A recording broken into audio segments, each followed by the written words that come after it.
The military has always been a male-dominated field. In the past, women served in small numbers and usually in very specific roles. The face of the military has changed. Women are serving their country in increasing numbers, and women are performing all of the duties that were formerly exclusively male. Stay with us as we talk with women in service.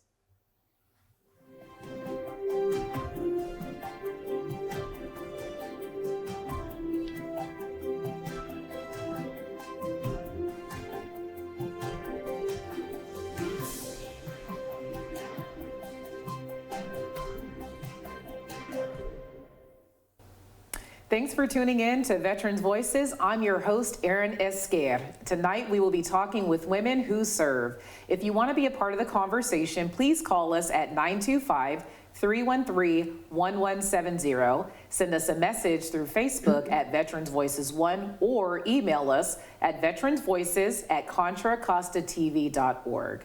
I want to introduce tonight's first guest with us. We have Army veteran and the Veteran Service Officer for San Francisco County, Elena Kim, who's in studio with us.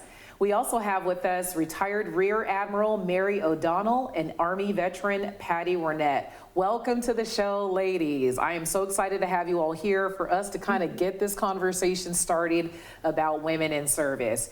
So just want to start and get a little background on our guest today. So Elena, since you're here in studio with me, let's start with you. And I know you're the Veteran Service County Officer for San Francisco. You're fairly new to that role, but tell us about your military background and kind of how you got here today. Yes, well, thank you first off for having me, Erin. I appreciate the invite to be on the show. And I want to thank you and everyone at Veterans Voices for having this conversation. I think it's extremely important right now. For those at home, my name is Elena Kim, and as Erin mentioned, I'm the County Veteran Service Officer for San Francisco. I served in the Army for 5 years, and I joined right out of high school, just like a lot of young men and women do. I was a human intelligence officer in the military. I did one deployment to Iraq, and then I got out because I wanted to see what success I could have in the civilian world and kind of give myself that challenge. I studied international affairs and legislative affairs in Washington, D.C., and then my passion became clear to me there that I wanted to work with veterans. Yeah. Thank you so much for sharing that with us. We also want to go ahead and make sure we include in our conversation our other guests, so we appreciate your service and your intro. If we can, let's hear from Rear Admiral Mary O'Donnell. Good evening, and again, I thank you for having an important discussion on women veterans. I was commissioned in April of 1973, and the Coast Guard was trying to recruit women because most of the women they had in the service were either retiring or World War II. They had no female junior officers. I have to say I would not have traded 1 second of one day in my uniform. I think the Coast Guard has a service that has been open to women pretty much their whole history. And certainly I have had every opportunity to serve in everything I had the capability and the potential to do when I was in. I did a lot of search and rescue, had 5 commands. I was lucky enough to be deployed with the Navy for 6 years in expeditionary warfare. I served 2 tours in Iraq, and when I retired from the Coast Guard after 31 years, I was actually called back to be on a commission under President Obama for leadership and diversity in the military. And I'm now blessed to work on the DACWITS, which is the Defense Advisory Committee for Women in the Service, which is a direct report to SecDef. And we focus on everything that has to do with women in the service. Thank you so much for that intro. That already was an entire mouthful, just talking about the fact that you have made such a mark in the Coast Guard. And so we really appreciate you sharing that. We are definitely going to tap into that a little bit more in the discussion. Right now, we want to go ahead and share the wealth and talk with Miss Patty Wernet, our Army veteran. Good evening, everyone. Thank you for having me on. I was in the Army for 30 years. And a couple of years in U.S. Public Health Service before that. I retired as a colonel in 2006, and my career spanned many things. I started during Vietnam, and it was at Letterman Hospital in San Francisco, which is no longer there. A lot of the Army facilities, medical treatment facilities I served in have gone, but went on to be a combat service hospital chief nurse, small field, as we changed in the Army to meet the demands of our folks who were serving, smaller, more mobile. I went to work in civil affairs for 10 years as a medical readiness officer after 9/11, and got people ready to go, worked in several states, stationed in Thailand for a while to work with the Thai Army and knowing what they were about and how we would serve in other countries, and ended up in the medical brigade, 2nd Medical Brigade, which is still going at Camp Parks, which is in Northern California. So quite a diversity. And a lot of my friends say, Patty, you'll try anything. I said, well, you're in the Army or in the military. And they say, okay, Major, you're going to do this. We'll take you, Colonel, you're going to go over there and do this. You get it done. They don't leave you high and dry. And you know you got people behind you, but you serve as your commander asked you to do. So I'm proud of that. And now in my afterlife, I've become involved with 6 VSOs, veteran service groups that meet in the Danville Veterans Hall, built in 1926. I'm on a trustee board, and we go on to support the community and support the veterans in the area. I'm president of a chapter of Military Officers Association, with this advocacy mainly for people still serving. We worked on the PAC Act, made that happen, and I'm really proud of that. And also, there's 27 MOA chapters in California, and I'm the first vice president for that. So this has been my service since then, and I'm proud of that also. Thank you so much. Thank you for sharing. So, first things that kind of stood out with our segment with you all is the fact that the time period in which, you, Miss Patty, as well as Mary, when you guys joined the service, obviously you are our more seasoned veterans of our guests today, and we're so excited to hear about your experiences. So one thing I'd like to kind of lead with the conversation is, during the time period in which you all entered military service, compared to where we're kind of at today with women in service, just wanted to talk a little bit about the climate for women in service during the time that you all joined.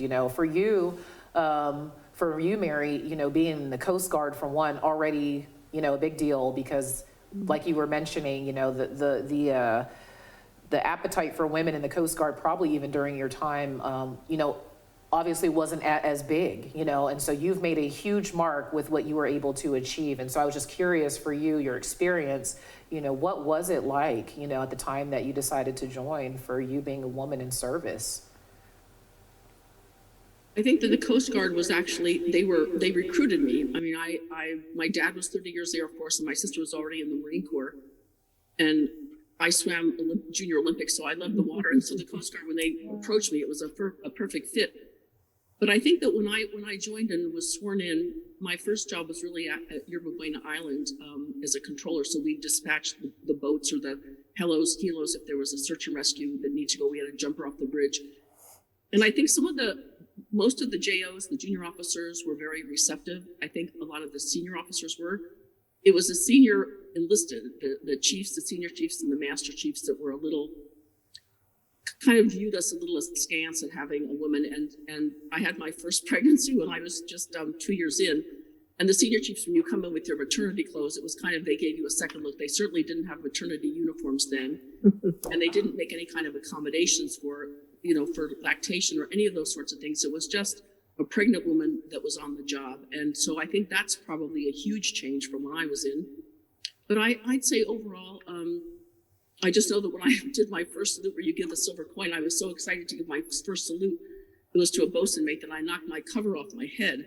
So it was an adjustment to be an officer when most of the women at that time were enlisted. But I would say overall that except for the senior enlisted, and I will also say for the senior enlisted, though, if you proved you could do the job, if you knew your job and you went toe to toe, you didn't take a bunch of lip from anyone, that they came around. You just had to prove yourself because it was something they weren't familiar with, and the way that we approach work and language and all of that sort of decorum in the office, if you will, certainly when you're out on the boats is a little different, and they had to adjust to that. But I think once they knew that you were competent and that you weren't going to take a lot of guff, then everything was pretty wonderful for the rest of the time. And I know when I made flag, someone actually did an interview with my chief of staff and said, well, what's it like to work for a female admiral? And his response was, I work for an admiral. And I think that's the approach that you needed to do. You just needed to prove yourself. That's kind of the environment in which I came in. Well, I'll tell you what, good on that person for making that comment and that statement, because essentially you were an admiral. It didn't matter, you know, that you happen to be a woman as an admiral. So I just, that is amazing. And I'm so grateful for you sharing your story. And so Patty, just kind of looping you into the conversation as well. So here, we got a little bit of a different caveat with you, because you kind of grew up in medical service, right? So for medical service, and I too have a background in medical, you know, that's typically something that is seen as more women dominated, or at least more accepting of women in that particular role. But just curious, you know, how you kind of adjusted in the Army. Oh, did we lose our sound with Patty? We'll rope you back into the conversation here shortly. I'll kind of turn this into you, Elena. Yeah, absolutely. Because you also served in the Army and you were intel. And so intel is kind of split. So I know there's, you know, variation with both men and women, but just being in intel, in the intel world as a woman, how did you feel about your time in service? Yeah, I think that intel, fortunately, does tend to be one of those occupational specialties that does include a lot of women. But regardless of that, you know, I think that the military has come a long way.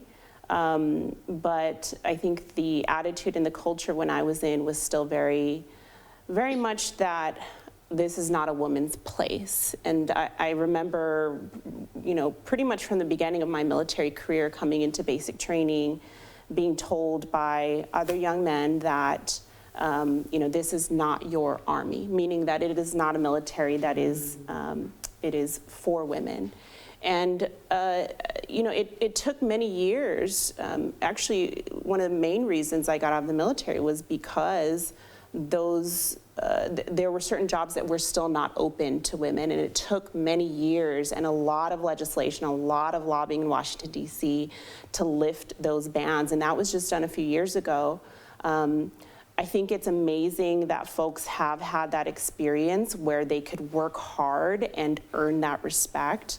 I think that there's just differences in experiences, whether you're an officer, whether you're enlisted, you know, the color of your skin, what background you came from, whether or not you had a family who served that kind of prepped you a little bit for what to expect. You know, the great thing about the military is that everybody comes from such a diverse background. Yep. And there's a diverse array of experiences out there, and so I've heard both. I've heard that, you know, I worked really hard and I had the best experience, and I've also heard and seen from personal experience that there are many women out there that do work very hard, double that of their male counterparts, and sometimes, unfortunately, they're still getting some of that negative feedback and experience, and I just hope that we continue to move towards a military that is respectful towards everyone who serves, because we all care about this country, we all put our lives on the line, and I think we're getting there, but I think there's work to be done. Yes, I really appreciate you sharing that. There was something you had mentioned that we'll touch on here probably in a future segment regarding just kind of some of our folks here that might have had a little bit more military history because of family serving. So we'll kind of touch on that shortly. I think we've got Patty back with us though. Definitely want to rope you back into the conversation. It's okay. It happens. Technical you know, I difficulties want to happen. say when I came in, excuse me, I interrupted you. Nope. You had a couple choices: a nurse, a clerk, mess hall. You know, and I picked nursing. I was already a nurse and already had a graduate degree when I got in, because I was about 25. And I also, like Mary talked about, I made sure I was competent, that I could do the job. And in the Army, I said, I'm Army. I rappelled off towers. I went to the rifle range and shot and got qualified. And, you know, the poor DA that was out there trying to get us all trained worked very hard to do that, and, you know, did everything that an Army person should do. And that's how I wanted to play it. And, you know, working out in the field, bivouacking, you know, whatever the Army required, I wanted to do that, because there was a notion about military medical people that they they just could do medical stuff, but that wasn't all they could do. So that was really, really important to take it and be competent. And I was going to be competent. And when I finished my 2 years active duties in U.S. Public Health Service, I had my GI Bill, which I was recognized. A lot of women before me did not get that. And I knew some of them that talked about that and not getting some of the things that other military folks were getting, mainly male. So I went back and got my PhD in health administration, and then I ended up doing a lot of administration for the Army. Also, the Army wanted nurses to have a baccalaureate degree. They wanted to move them up. And baccalaureate degrees were not common in nursing before the 70s. And they said, you want to be in? You need to get have a baccalaureate. I came with one, and I saw that as a real advantage. So you could be on a team in a more equal basis. And I loved being a major, going on some of these hospitals, and these young puppy doctors who were lieutenants would come on and tell us nurses how to do things. And we say, see this? You're a doctor, you work in your area, we respect that. But, we know how to run the unit here, and we will help you. And it was the first time as a nurse that I could express that. Further back in nursing, I'd be sitting somewhere at a desk, writing something up, and I could feel this presence in back of me. It was a doctor saying, you need to get up so I can use that chair. And so Mary knows me because we know each other personally a bit. And I just said, when I finish, sir, you can have the chair, but I need to finish my charting. I need to finish what it's done. So the rank brought privileges, but the competency was what I wanted to portray. And I think most nurses wanted to do that. And we have a lot of respect from people. So anyway, that's kind of my take. Well, I certainly appreciate you sharing that. Competency is probably one of the biggest things, right? As soon as they know that the women are able and capable to do the job, it seems to garner a lot more respect. But in some ways, unfortunately, environments did not even allow for that. So we're going to continue this conversation in our next segment, ladies. But for now, when we come back, we'll make sure to continue our conversation with women who serve. When I served, my work was critical. And I don't feel like that's the case anymore. I lost all of my friends when I got out. Had to start my whole life over. I didn't know what to do each day. Then my marriage hit a real rough patch. It got so bad that I was even thinking about suicide. I called the Veterans Crisis Line. I tell my buddies to call in case they ever need it. When I retired, things slowed way down and lots of bad memories came back. I still go through tough times, but I'm glad I called. You are not alone. You are not alone. You are not alone. The person on the other end of the line isn't going to judge. Lots of responders are veterans too. We all need to take care of ourselves. If you're going through a rough time, call the Veterans Crisis Line.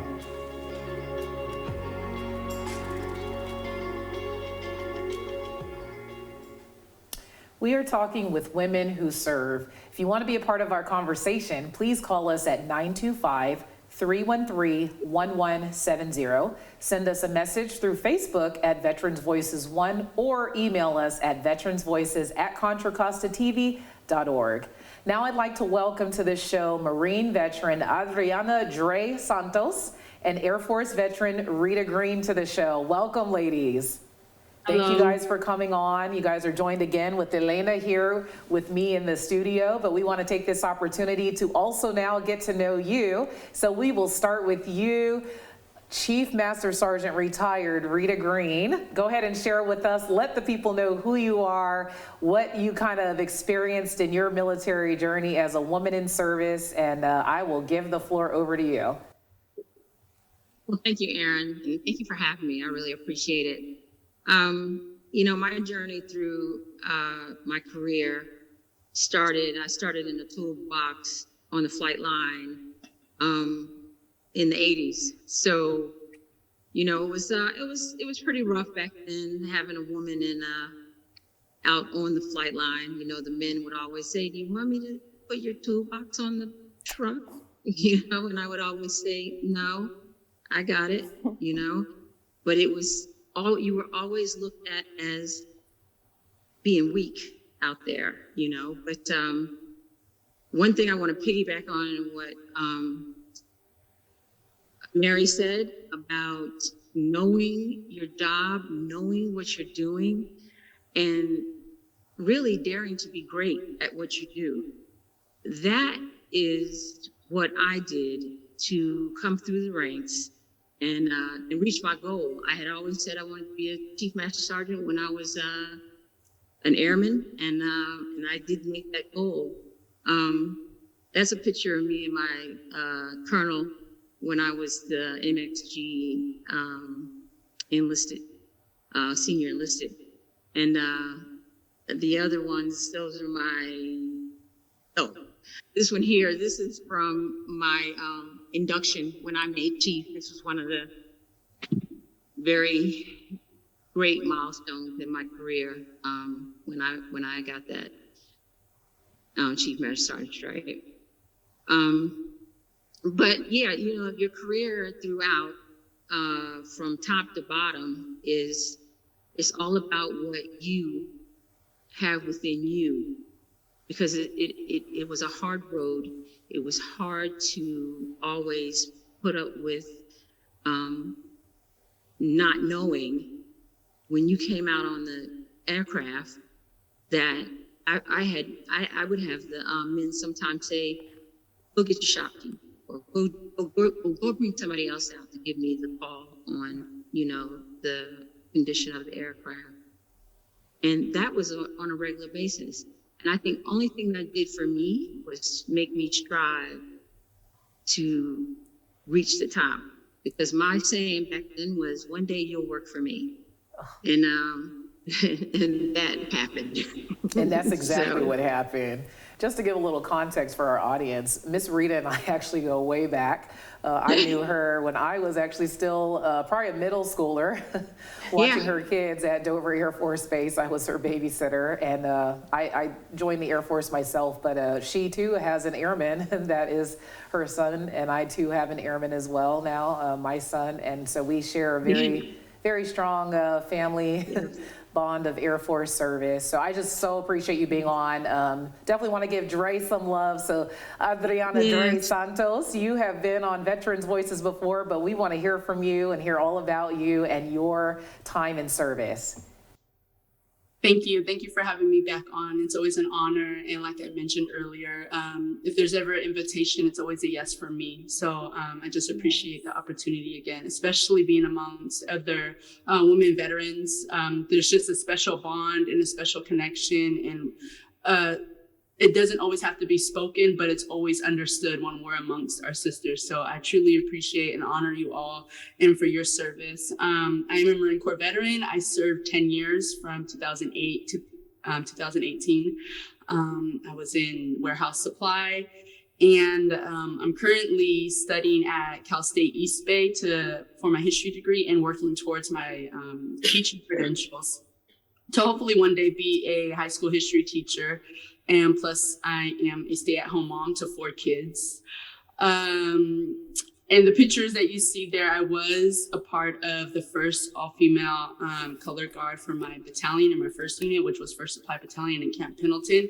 And I was able to uphold the position as color sergeant, which was really unheard of for female Marines, especially all female color guards. So that was such an honor to uphold. And I just remembered not so much the attacks or the being talked about, but the pressure to be best. Like, I had to uphold this standard. Like, there was no, I was not going to allow room for anybody to come against me or allow anybody to talk down on me because I was a female color sergeant. Like, I made sure there was no room for error.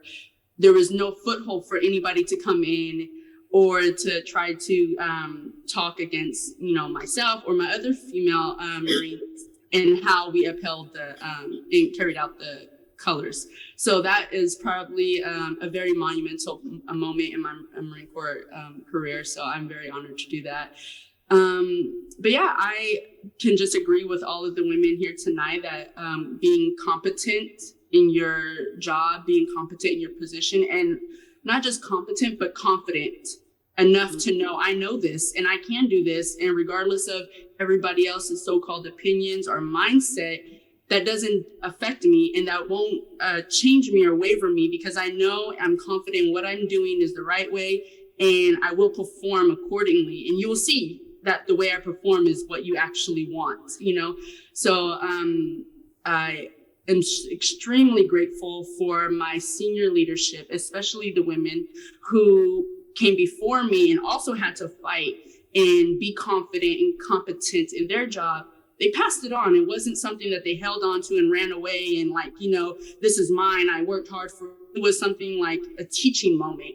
And you got to get on board with it, because there's other women who are going to come after you and you're going to need to do the same for them. So it was just this teaching moment, this passing on of tradition, this passing on of pride. And you know, the Marine Corps, we're the few, the proud, but female Marines, we're the fewer and the prouder. So it was that much more special to pass that on and hold on to it and see my Marines, my women, my female Marines, you know, be brought up in confidence and competent in their job to ensure the same thing, that no one was going to come against them or try to tell them otherwise, you know. So that the legacy is just so important from the older generation to the next and so on.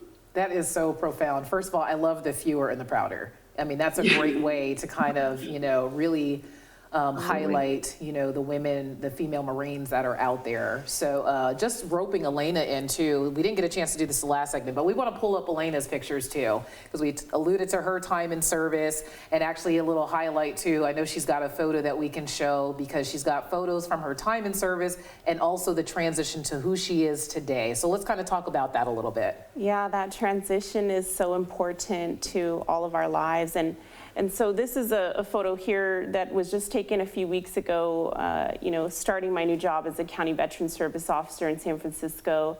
And the photo to the right is actually just outside of Cop Spiker in Tikrit, Iraq, where I was leaving the base and testing the 50 cal there, and getting a little bit of training and supervision as well from my fellow soldiers.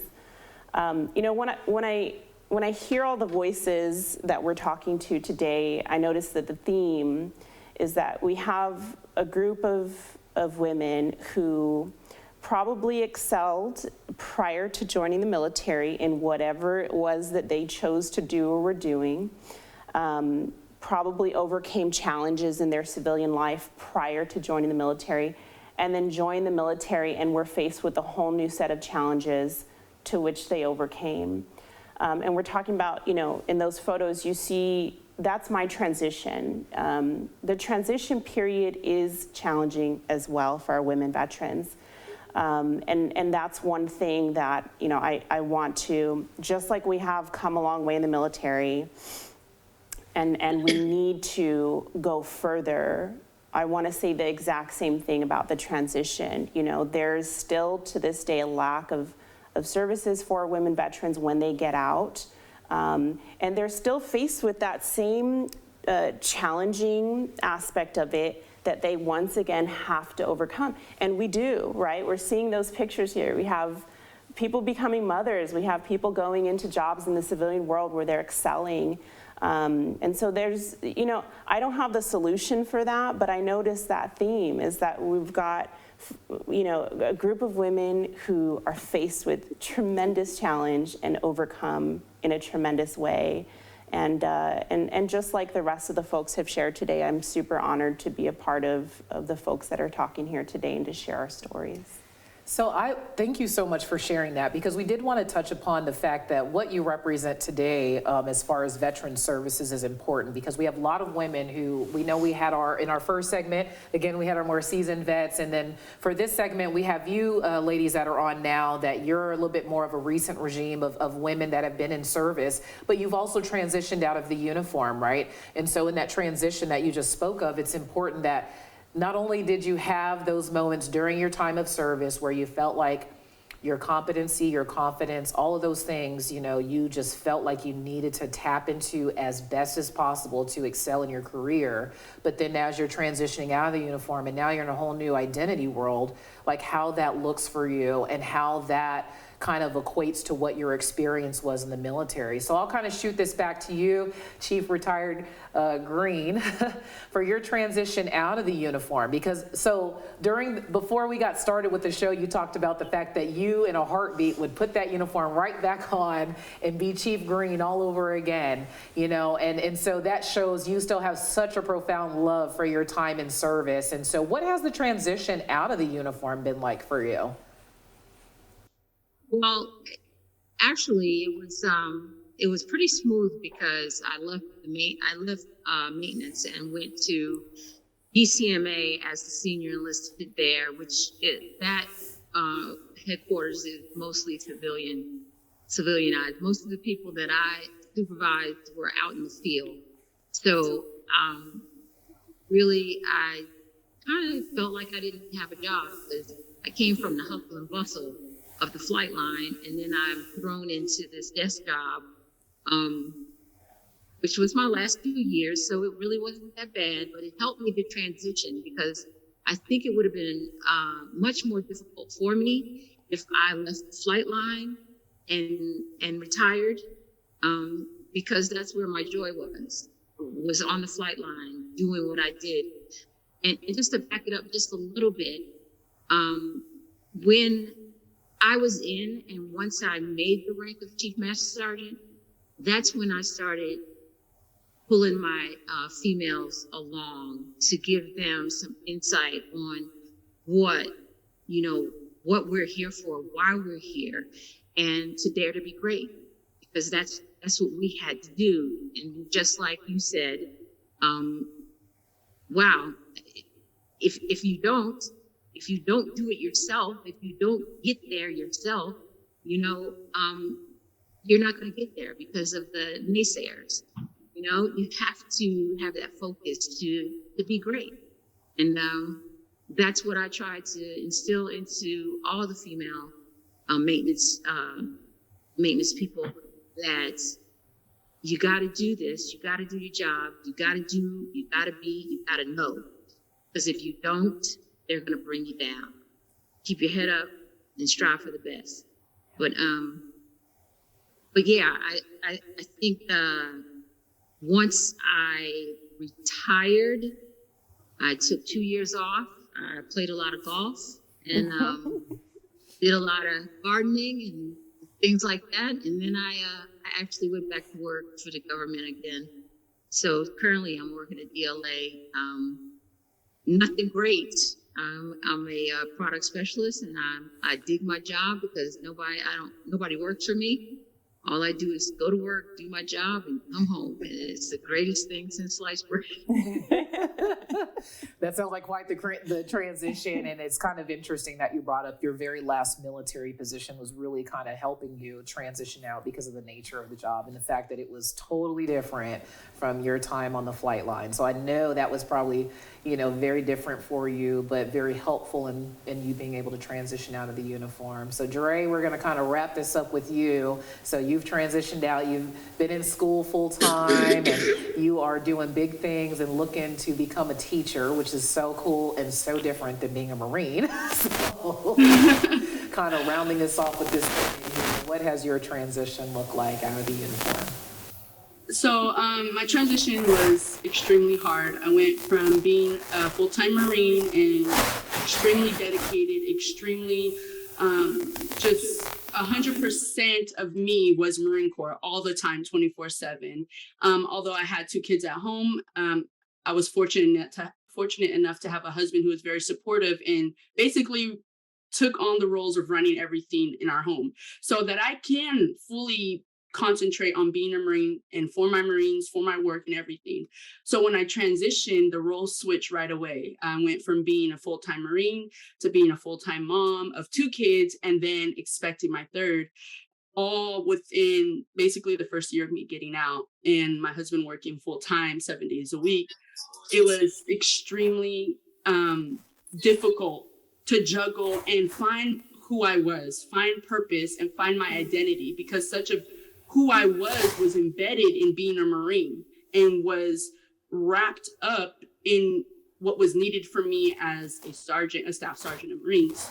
But as a mom, it was hard for me to fine tune and to do what I needed to do as a mom. And that adjustment, that juggling, it was really hard. It wasn't a pretty season at all. And I thank God that I had a great support system in my church and in my husband to just encourage me and remind me that I'm not alone and that you could do it, you know, keep pushing, Right. you know, just remember the bigger picture. Yes. So it wasn't pretty, but I survived and I made Yes. it, and I'm still Yes. working through the ins and outs of it. It's Yeah. not, you know, never an end of transitioning. It's just Yeah. a continuous learning. Thank you so much for that discussion piece, ladies, regarding your transition out of the uniform and your time in. When we return, we'll conclude our conversation with our entire panel and answer all of our viewer questions.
Or comments, please give us a call at 313-1170. Send us a message through Facebook at Veteran Voices 1 or email us veteranvoices@contracostatv.org.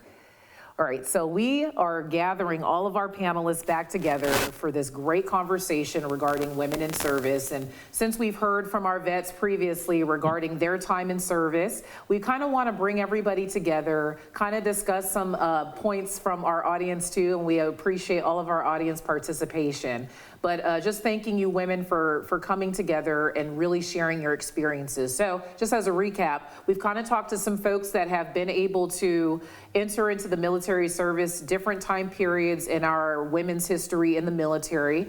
We're representing all different services here. We've got Coast Guard represented, we've got Army represented, we've got the Marine Corps represented, we've got the Air Force represented. We also have women who have been in more male-dominated career fields, and we have some that have not necessarily been in those types of career fields, but still have had to do what they needed to do in order to prove themselves as competent as the next person sitting next to them, whether male or female. So we appreciate those conversations. We've talked a little bit too about the transition out of the uniform, because that in itself also lends some different challenges for our women veterans, our women military personnel. So kind of opening up this conversation and roping our folks from the first segment back in. So Mary, just kind of wondering from you, after hearing some of the conversation today, some tidbits from you regarding your time in military service and what you know is happening currently in the service today, and anything that you feel like you want to offer to the conversation to encourage women that are currently serving or those that are getting ready to recently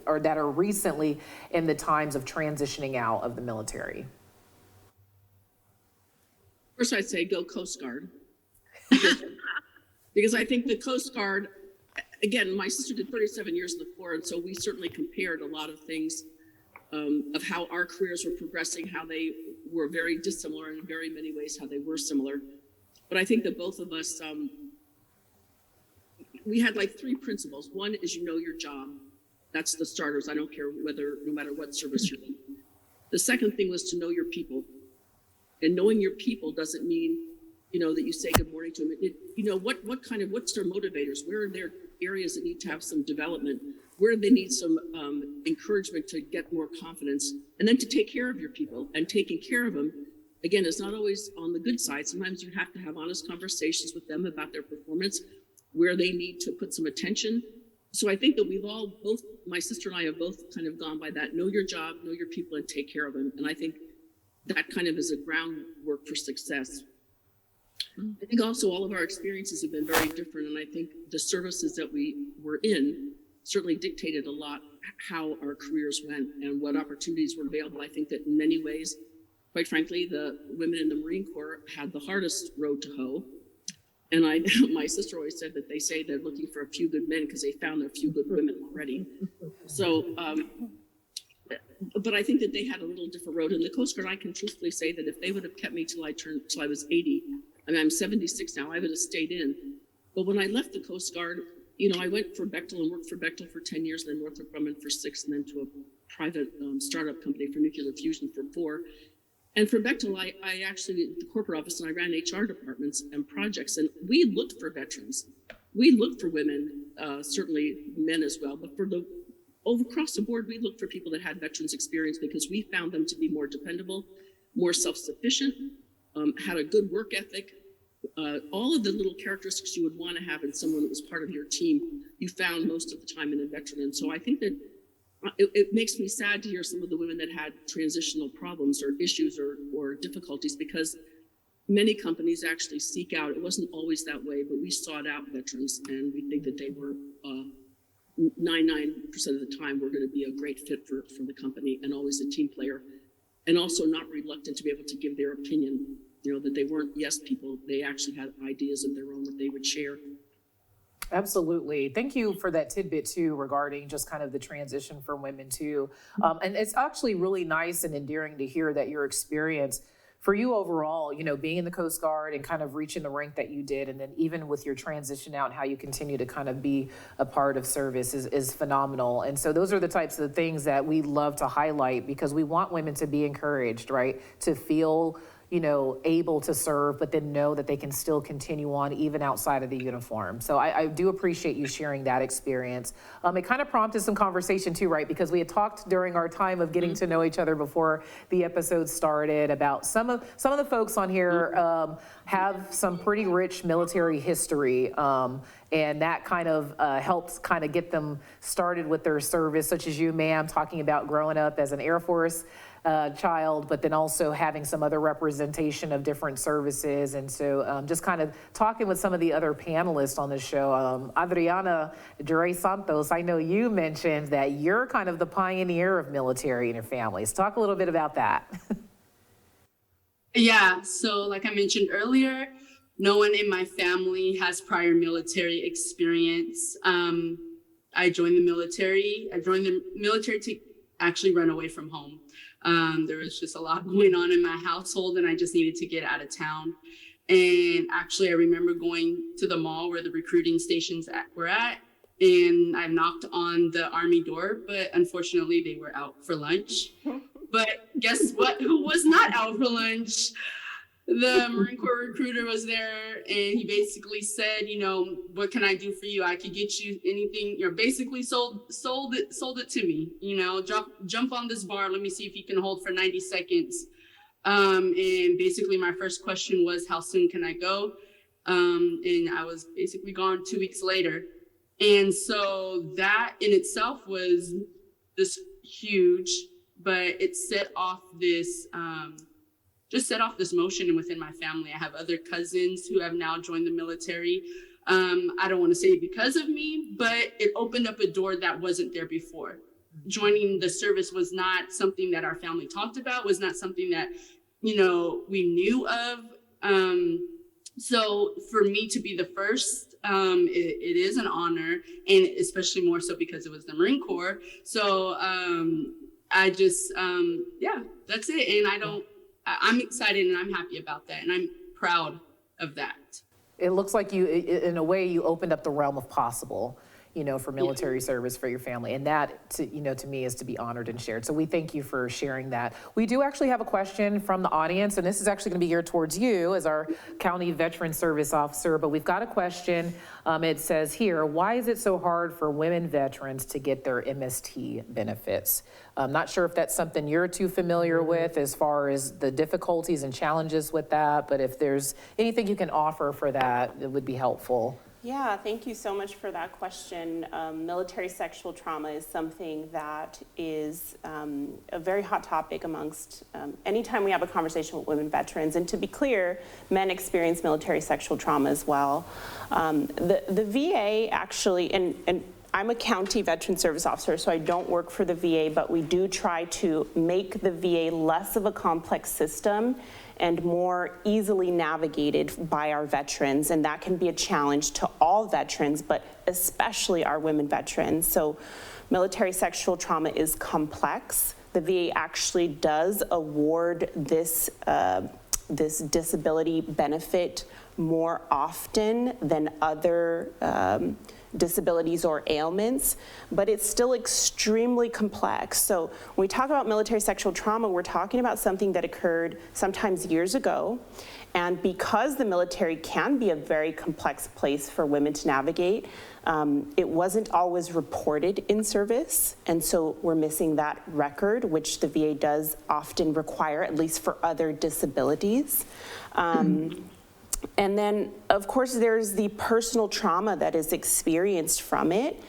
Sometimes it causes issues of memory loss amongst women, so they're asked to, make a case for themselves and show why they deserve this disability compensation, but they're doing that sometimes with some blank spots in the memory. And then often we're asking our veterans to talk about what was probably their worst day in military service, if not their life. And so when the details come out on paper, it sometimes is jumbled or complex. So what I would say to anybody who is looking to file a claim for disability compensation for MST, or really any ailment that they feel was linked to their military service, is I know it can be difficult, I know it can be challenging, it is a process, and your county veteran service office is 100% here for you. If you are willing to work with us, we are willing to work with you. I'm not saying that it's going to be easy, but we do want to help you. And of course, our services, most county veteran service officers now will at least have 1 or 2 female veterans who are working in the office. But the male veterans are trained as well to help you out with that. So I do encourage you to keep trying. You can reach out to me personally as well if that's something we want to talk about offline. Yeah, thank you so much. Any information like that, we're grateful, and we do want to acknowledge, we know that's a very sensitive topic for women veterans, but it also, again, happens with male veterans. So Elena is here to offer some support later if you need to contact. I've given out the contact information for the show, so if you feel like you would want to speak further on that, feel free to reach out. I do want to kind of pivot and talk about with each of our veterans. We asked you a prompting question at the very beginning before we started the show, and we want to give each of you an opportunity to answer. So we'll start with you, Patty, and just ask you, what was the most meaningful event of your military career? When I was giving injections and getting people in medical readiness at a command after 9/11, I wanted to relate to younger veterans. The people that are, the women that are here that are younger veterans or even younger, and how to do that. And so one of the things I observed is they would take their blouse off so I could give them an injection. I had my own cage with all my stuff in there to do that, and another person in there to help me record. And I saw all these tattoos. And so I'm not kind of been into tattoos. Nurses are weenies. We don't do extra things to our bodies if we don't have to. And so I just started talking about it. I said, oh, that's really complex. I mean, how much you pay for that? I said, I don't think it'd be too cheap to pay some money. And it was a way to relate. And I'm finding out with younger vets, and even in my own family, as my dad a vet, my husband, my brother, that sometimes they can't talk directly. And so how do you work around that? And so that was the conversation. And I wasn't there to have them come into my cage and pour everything out or try to take over some other role that somebody else was taking up in the command I was in. But, you know, at least they would ask me some health questions. They had some terrible notions about things. And then that was one of my finest moments. And I found out later that Contra Costa County, the library there has a veteran kind of component to it. And Nathan would know this, and people that are in that office, that they did a photography show of people with showing their tattoos, and, you know, like beautiful done, like side things, so beautifully done.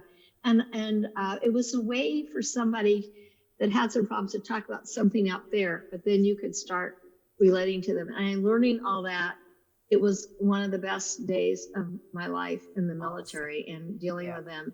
And, you know, also I did this About Face program with, where it was kind of an art project, but in doing that and I went with all women to do this, and Contra Costa County, again, funded this, and learned so much just through instructions of drawing. I had to draw myself, which was great. Awesome. But, you know, but the other thing, one more point, sorry, is I want to say also, I couldn't have survived as a nurse, just as an officer, as a whole team.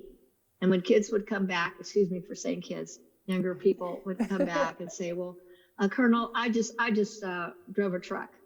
I just worked in the mess hall. And, you know, I said, no. It takes everybody to run. I said, nurses, they like clean clothes, they like food for their patients. And every person up and down the line is critical to things working. And one person dropping out, you know, doesn't work. So I really respect the younger group and also the people that served on enlisted officer, whatever. Thank you so much. Thank you so much for sharing. All right, we've got Miss Rita. What's your proudest moment? Well, I'm going to take it back to meeting my husband, because he was military too. We met in the military, and memorable. We got married, and we've been married 34 years now. And but that's the most memorable.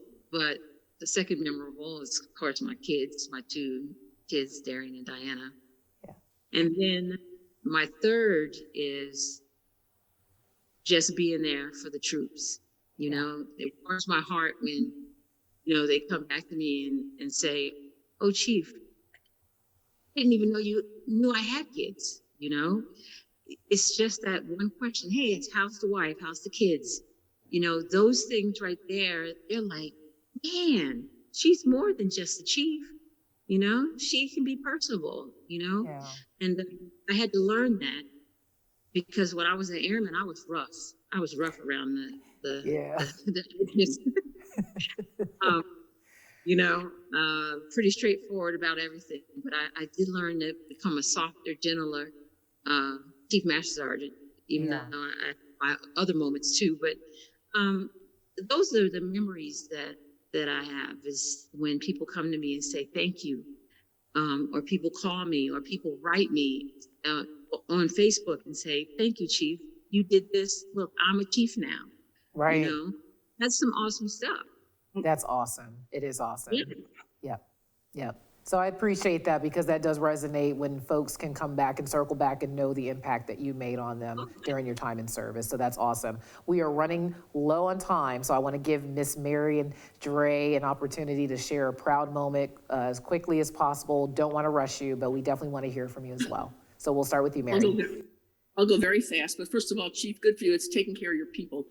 Yes. My proudest moment, I think, was after 9/11, when we deployed overseas. We had probably 8,000 people in the field. And on my first tour, I actually spent a month on what's called a GoPlat, a gas and oil platform in the middle of the Gulf. And the Marines did brought the fast team in, secured it. And we had to be sure that there was no chance of bombing or blowing up we did port security for the GoPlats, two things, because that was oil. That was a rocky source of income. And I could have stayed on the 378 that we had over there, but I slept on the GoPlat. We had tents, and we had sewer pipes that we put mattresses in. And at the bottom deck, we had a plastic chair that we had cut out, and that's the toilet. And so I was with the troops for a month on the GoPlat, living with the people that are actually doing all the hard work. And I think that was my proudest moment, is to be able to be one with them in harm's way. So it wasn't just, it wasn't taking care of myself, it was being with the people who put their lives on the line. Yeah. And it actually solidified my relationship, and it gave them a different view of the flag officers of the Coast Guard. Thank you so much for sharing. Dre, I hate to cut you off here, but I know we've heard a lot of your proud moments today. This concludes our discussion about women in service. And a little later in the show, we'll have resources for our female veterans. But right now, we want to share a very special message from the host and creator of Veterans Voices, Nathan Johnson. Good evening, everyone. I'd like to thank you for tuning in to tonight's very important topic on women veterans. This is also an opportunity to share with you that I will be leaving my role as the County Veteran Service Officer and as the host of Veterans Voices. It has truly been an honor to serve this community of veterans over the past 11 years and to host this critical television program over the past 8 years. We started this show in July of 2014 with the intent of providing our audience with a real and in-depth perspective on veterans issues. Overall, it's been a huge success, and that is due in large part to you, our audience. Thank you for tuning in every month and sharing this show with others. It's been a real joy to connect with all of you through this show. I'd like to thank the very hardworking CCTV team and the dedicated associate producers who work hard every month to put together a quality show. Although I'll be leaving, I can guarantee you that the show will go on. The production team is continuing to plan the next episodes of Veterans Voices, so be sure to continue to tune in. Thank you very much. Whew. It was a little bit emotional, but I know I can speak for the entire team here at Veterans Voices when I say that Nathan has not only just been the host of Veterans Voices, but he's also been the visionary and the creator that was of this very special program. So he put his whole heart and soul into this show. So over 8 years, Nathan has managed to produce over 100 episodes of Veterans Voices, each one exploring a subject important to veterans with a depth and thoughtfulness that doesn't exist anywhere else in television. This team here is so proud to be a part of his vision, and we deeply admire his dedication to the veterans community and are inspired by his passion and integrity. We wish him luck in his new endeavors and will do our very best to carry on the truly groundbreaking show that he created. And just a special note for me as his co-host for the last almost 2 years, thank you for giving me the opportunity to sit alongside of you and be a part of your vision. We hope you have enjoyed our conversation about women in service tonight. We leave you with some resources for female veterans. The Military Officers Association of America fights for the welfare of all service members and their families. Get in touch with them at moaa.org. The National Military Women's Veterans Association of America provides advocacy and awareness for women veterans and their children. Find them on Facebook at NMWVAA. The best way to access all of your veterans benefits is through a county veteran service officer. Find one near you at nacvso.org. Veterans Voices is brought to you in part from contributions from the Diablo Valley Veterans Foundation, dedicated to helping veterans near you. American Legion Post 246, honoring the tradition of the American Legion in Danville. If you would like to help sponsor Veterans Voices, you can donate to Veterans Voices, care of Diablo Valley Veterans Foundation. Get in touch with them at diabloveterans.org. To rewatch tonight's episode, check back on our homepage later this week or check your cable provider's schedule for rebroadcast time. You can also rewatch this episode and many others on our YouTube channel, Veterans Voices of Contra Costa. So be sure to subscribe. Our next show will air on Monday, December 12th at 7 p.m. It will be our best of 2022 show, and you won't want to miss it. To all of our veterans and their families, thank you for serving. To all of you who tuned in tonight, thanks for watching. Have a great evening.